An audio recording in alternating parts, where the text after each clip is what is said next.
दोस्तों, हमारे सनातनी हिंदू कैलेंडर विक्रम संवत के अनुसार यह 2081वां वर्ष चल रहा है। साथ ही वर्ष के 12 महीने में से आषाढ़ मास चौथा महीना है। आषाढ़ मास ऋतु परिवर्तन का महीना होता है, जब ग्रीष्म ऋतु समाप्त होती है और वर्षा ऋतु का प्रारंभ होता है। इसीलिए यह समय हमारे जीवनचर्या में बड़े बदलाव का समय होता है। इसी महीने शुक्ल पक्ष की एकादशी को देवशयनी एकादशी के रूप में मनाया जाता है। अर्थात अभी तक सृष्टि का संचालन करने वाले देव भगवान विष्णु 4 महीने के लिए क्षीर सागर में योग निद्रा में शयन करने चले जाते हैं। तो आपके मन में एक प्रश्न तो जरूर उठ रहा होगा कि जब सृष्टि के संचालक भगवान विष्णु योग निद्रा में सो जाते हैं तो फिर इन दिनों सृष्टि का संचालन कैसे होता है। तो दोस्तों, मैं आपको यहाँ बता दूं कि हमारे सनातनी धार्मिक शास्त्रों में त्रिदेव यानी कि ब्रह्मा, विष्णु और महेश को सृष्टि संचालक के रूप में प्रस्तुत किया गया है। ब्रह्मा जी को सृष्टिकर्ता कहा गया है, विष्णु जी को पालनकर्ता और शिव जी को संहारकर्ता कहा गया है। इन्हीं त्रिदेव के बीच सृष्टि संचालन का समय बांटा गया है। शास्त्रों के अनुसार जब श्री विष्णु जी आषाढ़ मास के शुक्ल पक्ष के एकादशी को योग निद्रा में चले जाते हैं तो इस दौरान सृष्टि संचालन का कार्य भगवान शिव करते हैं और फिर शिवरात्रि के बाद ब्रह्मा जी सृष्टि संचालन का कार्य करते हैं। आषाढ़ मास के इस देवशयनी एकादशी को अति पवित्र, पुण्यदायिनी व सर्व मनोरथ सिद्ध करने वाली एकादशी कहा गया है। आइए तो भगवान विष्णु को यह वाणी पुष्प अर्पित कर देवशयनी एकादशी के बारे में जानकारी लें। तुभ्यं नमामि नारायणाय, तुभ्यं नमामि जगदीश्वराय, हे लक्ष्मीकान्तं तुभ्यं नमामि, हे शान्ताकारं तुभ्यं नमामि, तुभ्यं नमामि, तुभ्यं नमामि।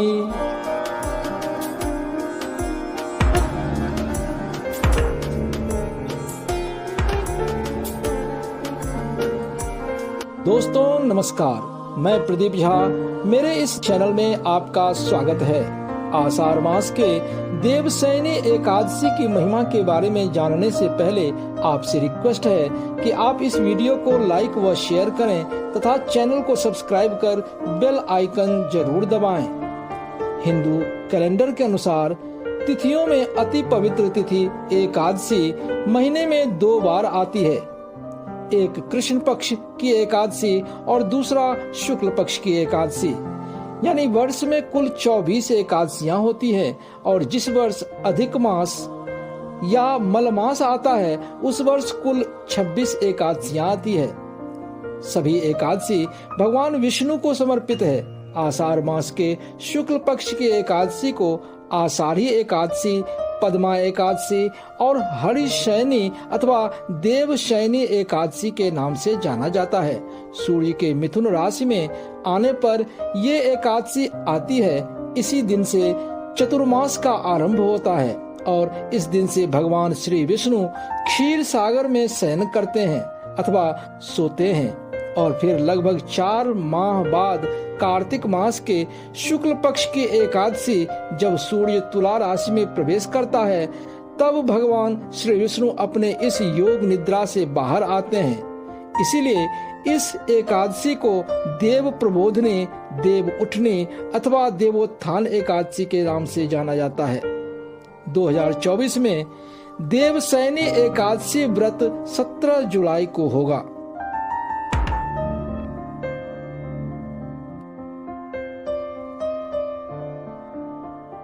दोस्तों, इस चतुर्मास के संबंध में पौराणिक व धार्मिक मान्यताएं भी हैं। पद्म पुराण, भविष्य पुराण और श्रीमद् भागवत पुराण के अनुसार देवशयनी एकादशी के दिन से लेकर देवोत्थान एकादशी तक भगवान श्री विष्णु क्षीर सागर में शयन करते हैं अथवा योग निद्रा में चले जाते हैं, जिसके कारण इस 4 मास की अवधि में समय और मौसम अनुकूल नहीं रहता है। वर्षा ऋतु आरंभ हो जाता है और आकाश ज्यादातर बादलों से आच्छादित रहता है, जिसके कारण सूर्य और चंद्रमा का तेज क्षीण अथवा मंद पड़ जाता है। अतः प्रकृति की रोग प्रतिरोधक क्षमता मंद पड़ जाती है और विविध प्रकार के कीटाणु अर्थात सूक्ष्म रोग जंतु यानी कि बैक्टीरियाज और वायरस उत्पन्न हो जाते हैं, जो हमारे स्वास्थ्य के लिए हानिकारक होता है। इस बात को वैज्ञानिकों ने भी प्रमाणित किया है कि चतुर्मास के दौरान जल की बहुलता होने और सूर्य चंद्र की किरणें कम पड़ने के कारण ही ऐसा होता है। पौराणिक कथा के अनुसार भगवान हरि अथवा श्री विष्णु ने अपने वामन अवतार में दैत्य बलि के यज्ञ में 3 पग अथवा कदम दान में मांगा था।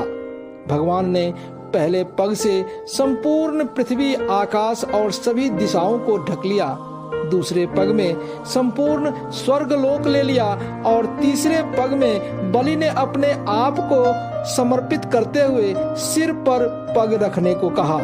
इस प्रकार के दान से भगवान ने प्रसन्न होकर बलि को पाताल लोक का अधिपति या राजा बना दिया और उसे वर मांगने के लिए कहा।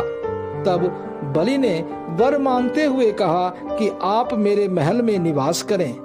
इसी दिन से भगवान विष्णु जी द्वारा वर का पालन करते हुए तीनों देवता ब्रह्मा, विष्णु और महेश 4-4 महीने के लिए पाताल लोक अथवा सुतल में निवास करने लगे। भगवान विष्णु आषाढ़ मास के देवशयनी एकादशी से लेकर कार्तिक मास के देवोत्थान एकादशी तक यहाँ निवास करते हैं। उसके बाद शिव जी महाशिवरात्रि तक और शिवरात्रि से लेकर देवशयनी एकादशी तक ब्रह्मा जी वहाँ निवास करते हैं। अन्य धार्मिक शास्त्रों के अनुसार आषाढ़ मास शुक्ल पक्ष में एकादशी तिथि को एक भयंकर संग्राम के बाद महादैत्य शंखासुर को मारकर भगवान 4 मास तक क्षीर सागर में विश्राम करने चले गए थे।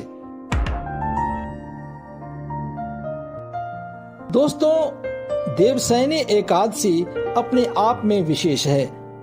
पहला, देवशयनी एकादशी से भगवान के योग निद्रा में जाने के बाद 4 मास तक कोई भी शुभ व मांगलिक कार्य नहीं किया जाता है। दूसरा, शास्त्रों में बताया गया है कि देवशयनी एकादशी से सूर्य, चंद्रमा और प्रकृति के तेजस तत्व में कमी आ जाती है, जिसके कारण शुभ कार्यों का शुभ फल नहीं मिलता है। तीसरा, मान्यता है कि चतुर्मास में सभी तीर्थ व्रजधाम आ जाते हैं, इसलिए इस अवधि में व्रज की यात्रा करना बहुत शुभ माना जाता है। चौथा, इस एकादशी का व्रत करने और भगवान विष्णु की पूजा अर्चना करने से सौभाग्य की प्राप्ति होती है, सभी कष्ट दूर हो जाते हैं, शत्रुओं का नाश होता है तथा धन धान्य व पुत्रादि की प्राप्ति होती है। पांचवा, देवशयनी एकादशी के पवित्र तिथि पर दान पुण्य करने से सभी प्रकार के पापों से मुक्ति मिल जाती है। छठा, ब्रह्मवैवर्त पुराण के अनुसार देवशयनी एकादशी का व्रत करने से सभी मनोकामनाएं पूर्ण होती है। सातवां, शास्त्रों के अनुसार देवशयनी एकादशी से शुरू होने वाले चतुर्मास में मनुष्य के जन्म से लेकर मृत्यु तक के सभी 16 संस्कारों, जिसमें गर्भाधान, यज्ञोपवीत और विवाह भी शामिल है, उससे बचना चाहिए। आठवां, लेकिन इस चतुर्मास के दौरान पूजा, अनुष्ठान, घर या कार्यालय की मरम्मत, गृह प्रवेश, ऑटोमोबाइल खरीद और आभूषण की खरीद की जा सकती है। ब्रह्मवैवर्त पुराण के अनुसार एक बार देवर्षि नारद ने ब्रह्मा जी से कहा कि हे परमपिता, आषाढ़ मास में देवशयनी एकादशी अति पवित्र व एकादशियों में श्रेष्ठ माना जाता है, पर हम नहीं जानते कि इस पवित्र एकादशी व्रत की कथा क्या है अथवा यह व्रत सर्वप्रथम किसने और किस प्रयोजन से किया था। तो ब्रह्मा जी ने कहा कि हे देवर्षि, सतयुग में मंधाता नामक एक चक्रवर्ती सम्राट राज्य करते थे। उनके राज्य में चारों ओर खुशहाली छाई हुई थी, पर भविष्य में होने वाले घटनाओं से अनभिज्ञ राजा प्रजा को प्रसन्न देख अति प्रसन्न थे। लेकिन इस राज्य की खुशहाली को पता नहीं किसकी नजर लगी। राज्य में लगातार 3 वर्ष तक वर्षा नहीं हुई और भयंकर अकाल पड़ गया। इसके कारण राज्य में त्राही त्राही मच गई। अपने प्रजा के दुख से दुखी राजा ने इस कष्ट से मुक्ति का उपाय ढूंढने के उद्देश्य से जंगल की ओर प्रस्थान किया। जंगल में वे एक दिन ब्रह्मा जी के पुत्र अंगिरा ऋषि के आश्रम में पहुंचे और उन्हें साष्टांग प्रणाम किया। ऋषि अंगिरा ने कुशल क्षेम पूछने के बाद राजा से जब आश्रम आने का प्रयोजन पूछा तो राजा ने कहा, हे महात्मन, मैंने अपनी ओर से सभी प्रकार के धर्म का पालन किया है, फिर भी मेरे राज्य को भयंकर अकाल ने ग्रसित कर रखा है। न जाने मेरे किस जन्म के पापों का फल मेरी प्रजा भुगत रही है। हे महर्षि, कृपया इस समस्या का समाधान करें। यह सुनकर महर्षि अंगिरा ने कहा, हे राजन, सब युगों में उत्तम यह सतयुग है। इसमें छोटे से पाप का भी बड़ा भयंकर दंड मिलता है। आपके राज्य में कुछ प्रजा वर्णाश्रम नियमों के अनुसार कार्य नहीं कर रहे हैं, जिसके कारण वर्षा नहीं हो रही है।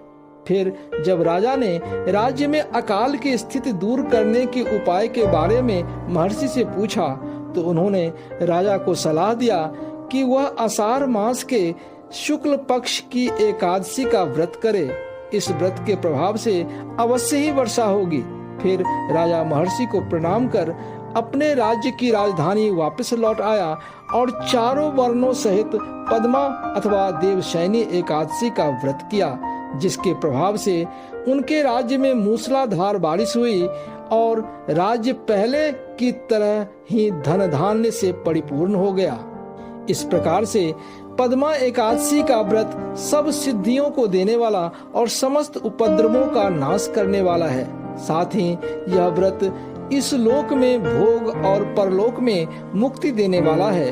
कहते हैं कि इस कथा को सुनने मात्र से व्यक्ति के समस्त पाप नष्ट हो जाते हैं। देवशयनी एकादशी के दिन सुबह ब्रह्म मुहूर्त में उठकर नित्य कर्म से निवृत्त होकर स्नान करें और हाथ में अक्षत यानी कि कुछ साबुत कच्चा चावल लेकर भगवान विष्णु का ध्यान कर व्रत का संकल्प लें। फिर एक चौकी पर लाल या पीला कपड़ा बिछाकर भगवान विष्णु की प्रतिमा या तस्वीर स्थापित करें और चारों ओर गंगाजल का छिड़काव करें। उसके बाद पूरे विधि पूर्वक भगवान विष्णु की पूजा करें। चूँकि भगवान विष्णु को पीला रंग अति प्रिय है, इसलिए पीले फूल, पीले फल इत्यादि भगवान को अर्पित करें। धूप दीप जलाने के बाद व्रत कथा का पाठ व ध्यान पूर्वक श्रवण करें। पूजन के बाद भगवान विष्णु और माता लक्ष्मी की आरती उतारें और ओम नमो भगवते वासुदेवाय महामंत्र का 108 बार जाप अथवा श्री विष्णु सहस्त्र नाम पाठ का जाप या श्रवण करें। फिर पीपल और केले के पेड़ को जल अर्पण कर अपने सामर्थ्य के अनुसार दान पुण्य भी करें। आपके लिए श्री विष्णु स्तुति और श्री विष्णु सहस्त्र नाम पाठ का लिंक डिस्क्रिप्शन बॉक्स में डाल दिया गया है, आप इसका लाभ उठा सकते हैं। सायंकाल भगवान के पूजन व आरती के बाद पवित्र शैया पर भगवान के प्रतिमा का शयन करवाएं। शास्त्रों के अनुसार भगवान का सोना रात्रि के समय, करवट बदलना संधि काल में और जागना दिन में होता है। सारी रात जागरण करने के बाद सुबह में भगवान का पूजन व आरती करने के बाद दान पुण्य कर व्रत का पारण करें। इस प्रकार से सनातन धर्म में देवशयनी एकादशी को एक बहुत ही पवित्र व मोक्षदायिनी तिथि के रूप में जाना जाता है। वैसे ईश्वर द्वारा बनाए गए इस संसार में हर दिन का अपना विशेष महत्व होता है। बस हमें केवल सनातनी परंपरा के अनुसार कार्य करने की आवश्यकता है। हमारा जीवन निश्चय ही सकारात्मक ऊर्जा से भरपूर एवं निर्मल हो जाएगा। हमारी आने वाली वीडियो में ऐसे ही भारतीय सांस्कृतिक विरासत के बारे में जानने के लिए आपसे रिक्वेस्ट है कि आप मेरे इस चैनल को सब्सक्राइब कर बेल आइकन जरूर दबाएं। गर्व से कहो, हम हिंदू हैं।